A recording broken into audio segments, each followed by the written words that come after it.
जय आत्माराम। अब सभी के अंतरात्मा को मेरा सादर प्रणाम। आशा करता हूँ कि अब सभी एक आनंदपूर्ण और शांतिपूर्ण जीवन व्यतीत कर रहे होंगे, जीवन का आनंद उठा रहे होंगे। और जिस विषय पे चर्चा करेंगे वो हमारे जीवन में जो घटनाएं घटित होती है उसका आधार क्या है। अगर सीधा सीधा हम इस चीज़ को कह दें जनरली, तो हम यही कहते हैं कि नसीब में जो होता है वो घटित होता है, हमारे चाहने से या ना चाहने से कुछ नहीं होता। मैंने पिछली वीडियो में भी इस बात को डिटेल में एक्सप्लेन किया था कि नसीब कैसे बनता है, कौन बनाता है, नसीब की जिम्मेदारी आखिर कौन उठाएगा। भगवान तो नहीं उठा सकता, हमें उठानी पड़ेगी। और वो बिल्कुल जायज़ है कि हम हमारे तकदीर की पूरी जिम्मेदारी उठाएं, क्योंकि हमने ही उसको बनाया है। तो जो घटनाएं घटित होती है, अच्छी होती है बुरी भी होती है। अच्छी घटनाओं के लिए तो हम बड़े अप्रिशिएट करते हैं खुद को कि हमने किया है, बड़े अनुकूल में बैठते हैं। प्रतिकूलता में तो तब बैठते हैं जो बुरा होता है, हम दुखी होते हैं, कष्टी होते हैं, जो न चाहे वो हो जाता है। अगर मैं कहूँ कि जो घटित हो रहा है वो तुमने ही चाहा है, जाने में अनजाने में, तो आप यकीन नहीं कर पाओगे। हमने तो कभी नहीं चाहा कि हमारे साथ बुरा हो।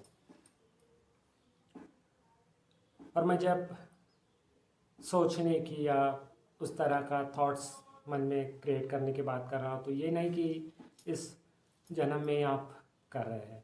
मैंने कई बार कहा है कि जीवन अनंत अनंत से चलता आ रहा है और अनंत तक जाएगा। ये तो शरीर को धारण किए हुए इस शरीर को, और जब एक स्पेसिफिक टाइम खत्म हो जाएगा, जीवन का टाइम खत्म नहीं होगा जिसके लिए ये शरीर तुमने धारण किया है। तो ये प्रकृति ने जो तुम्हें दिया है किसी हिसाब के अनुसार दिया है। जब हिसाब पूरे हो गए तो ये शरीर ढल जाएगा। फिर से जो कर्म तुमने बांधे हैं उसका फल आने के लिए नया शरीर आपको मिलेगा। आप न्यूली कहीं बॉर्न हो जाओगे। तो ये सिलसिला चलता आ रहा है। तो हमने पिछले जन्म में जो सोचा है उसका पूरा संचित हम ले आते हैं। ये बात तो अभी तक मेरे वीडियो देख देख कर आपके दिमाग में बैठ गई होंगी कि संचित लेकर आए हैं। संचित एक तरह की ऊर्जा होती है, और संजोग जब बनते हैं तो वो ऊर्जा बाहर की ऊर्जा को आमंत्रित करते हुए घटना को अंजाम दे देते हैं। अब बुरे, खुद का बुरा तो कोई नहीं चाहेगा। ऐसा कोई नहीं है इस धरातल पे कोई प्राणी की जो बुरा चाहेगा, मेरा बुरा हो, ऐसा कोई नहीं चाहेगा। फिर बुरी घटनाएं क्यों घटित होती है? आप भी एग्री करोगे कि हम ये नहीं चाहते कि मेरा बुरा हो, लेकिन औरों का बुरा हो, जो कई बार हम सोचते हैं। जो हमारे अगेंस्ट में बैठता है, हमारी प्रतिकूलता में बैठता है, या फिर हमसे वैरभाव रखता है, ऐसा कोई भी व्यक्ति हो तो, या फिर जिसने हमें बहुत बड़ी ठेस पहुंचाई है, इमोशनली दुख पहुंचाया है, हमारे लिए बुरा सोचा है, तो हम भी बुरा सोचते हैं कि इस व्यक्ति का बुरा हो। तो क्या होता है, जो सोच है वो सोच एक ऊर्जा बनकर उसका स्टोर हो जाती है। बस एक सोच, उसमें हमने खुद के लिए बुरा चाहा है या दूसरों के लिए बुरा चाहा है, किसके लिए बुरा चाहा है, ये ड्रॉप हो जाता है। और वो सोच, वो थॉट्स, वो भावनाएं, वो भावनाओं से वो जो ऊर्जा है, वो ऊर्जा आपके संचित के रूप में अपने अंतर्मन में बरकरार हो रहती है। तो ऐसी जो भी भावनाएं हमने कैरी ऑन की है हमारे लास्ट वर्ष से, तो वो भावनाएं एक, उसका एक टाइम पीरियड रहता है। वो पीरियड पूरा होने के बाद संजोग बनते हैं और फिर घटनाएं घटित होती हैं। अब आप समझ गए होंगे कि बुरा होता क्यों है, क्योंकि हमने चाहा है। ये सही है कि हमने डायरेक्टली नहीं चाहा है कि मेरा बुरा हो, लेकिन इनडायरेक्टली चाहा है बुरा हो। यूनिवर्स को ये नहीं मालूम बुरा किसका करना है, उसके भी कुछ प्रकृति के नियम है, उसके अनुसार होता है। लेकिन बस आपने चाहा है कि बुरा हो जाए, तो बुरा होने की जो एक खटास है वो प्रकृति आपको खिला देती है। तो बहुत अवेयर होके, बहुत ही सजग होके जीवन को जीना होगा। बल्कि मैं कहूँगा कि हमारे मन के अंदर जब एक एक थॉट्स आते हैं तो उस थॉट्स को बड़ी सजगता से देखना पड़ेगा कि कहाँ से आ रहे, क्यों आ रहे हैं, इसका, और सबसे इम्पोर्टेंट चीज़ है कि इसका नतीजा क्या निकलेगा, ठीक निकलेगा या फिर बिल्कुल गलत निकलेगा, हमें सफ़र करना होगा।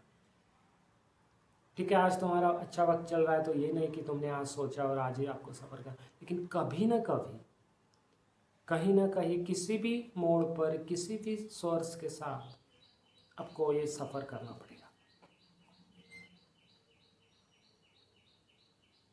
तो ये बात हुई कि घटनाएं कैसे घटित होती है। अब दूसरा इसका जो पहलू है, जब बुरी घटनाएं घटित होती है और उसके लिए किसी व्यक्ति को हम दोषी मानते हैं, आध्यात्मिक स्तर पे फिर मैं कहूँगा कि दोषी वो व्यक्ति नहीं है, तुमने खुद आमंत्रित किया है। हर घटना को तुम्हारे साथ जो हो रहा है खुद आमंत्रित कर रहे हैं आप। आपका न्योता इसलिए आ रहा है, बिना न्योता के आपके जीवन में कोई एंटर नहीं कर पाएगा। तो जब आप उसको दोषी मानते हैं, उसकी वजह से नुकसान हुआ, उसकी वजह से दुख पहुंचा, ये जब बातें होती है तो हम फिर से उसके बारे में वैर भाव से प्रेरित होकर कुछ थॉट्स हमारे मन में नेगेटिव क्रिएट हो जाते हैं, उसका बुरा हो, और फिर उसका फल नेक्स्ट लाइफ में आ जाएगा। तो ये सिलसिला चलता रहता है, कई जन्मों से चलता ही आ रहा है और हम भुगतते जाते हैं। जीवन में कहीं भी सुख नहीं है, शांति नहीं और आनंद भी नहीं। अगर जीवन को समझ कर जियोगे तो शांति है, आनंद है। सजग होकर जियोगे तो शांति है, आनंद है। लेकिन इसका मतलब ये नहीं कि घटनाएं घटित नहीं होगी। जो कर्म बंधन बांधे हैं वो पास्ट में, उसको भुगतना ही होगा। लेकिन अगर साक्षी भाव में रहे, समभाव में रहे, तो हो सकता है उसका दुख की जो तीव्रता है वो कम हो। हमें उतना हर्ट नहीं करेगी वो घटनाएं। उससे जो रिजल्ट निकलेगी, वो रिजल्ट या जो क्षति पहुंचेगी वो उतनी नहीं होगी हमारे लिए। तो मेरा अनुरोध है कि अपने हर थॉट्स पे दिन भर में हम जैसे हमारे एक एक पैसे पे नज़र रखते हैं। व्यवहार में तो बहुत सजग होते हैं हम। एक पैसा कोई लूट के लेके जा रहा है, कोई फंसा रहा है, कोई बेमतलब का ही हमसे पैसे तो नहीं निकाल रहा है, बड़े सजग हैं हम। ये तो बहुत छोटी चीज़ है। अगर 2 पैसे निकल भी गए हाथ से तो कुछ बहुत ज़्यादा फर्क नहीं पड़ेगा। लेकिन जो चीज़ इंपॉर्टेंट है लाइफ में, बहुत बड़ी चीज़ है कि आपके थॉट्स, वो थॉट्स के बारे में कोई भी सजगता नहीं है। थॉट्स आ रहे हैं, जा रहे हैं, हम किसी के बारे में कुछ भी राय बना रहे हैं, ये सोचे समझे दोषी है या नहीं है। तो ये जीवन को समझो, प्रकृति के नियमों को समझो, किसी को कोसना, दोषी मानना छोड़ दो। एक नया प्रकाश आपके जीवन में आ जाएगा, एक नई अनुभूति होगी और दुख और दर्द से आपकी छुटकारा होगा।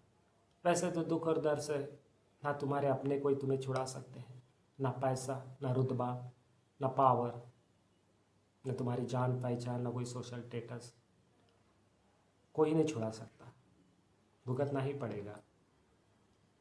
लेकिन आप ये सब सजगता से भुगतने के लिए तैयार रहोगे तो बहुत कम भुगतना पड़ेगा। मेरे अनुभव से मैं सब बातें बता रहा हूँ और मैं इन सब चीज़ों को आत्मविज्ञान केंद्र के द्वारा लोगों को बताने की कोशिश कर रहा हूँ कि जागो, सजग हो जाओ। जीवन ऐसे ही नहीं, बहुत कीमती है, आ रहा है, हर पल जा रहा है, हम बेकार सब कुछ गंवा रहे हैं। तो दोस्तों, मेरा अनुरोध है कि आत्मविज्ञान क्या है समझ लो, अपने जीवन में उसको ढालो, प्रकृति के नियमों को समझ लो, उसको अपने रोज की जो जीवनचर्या है उसमें फॉलो करो। आपको शांति मिलेगी, आपको आनंद भी मिलेगा और जीवन के दुख और दर्द से छुटकारा भी मिल जाएगा। मैं कामना करता हूँ आप सभी को प्रभु सद्बुद्धि दे अपने जीवन को समझने की। जय आत्मा।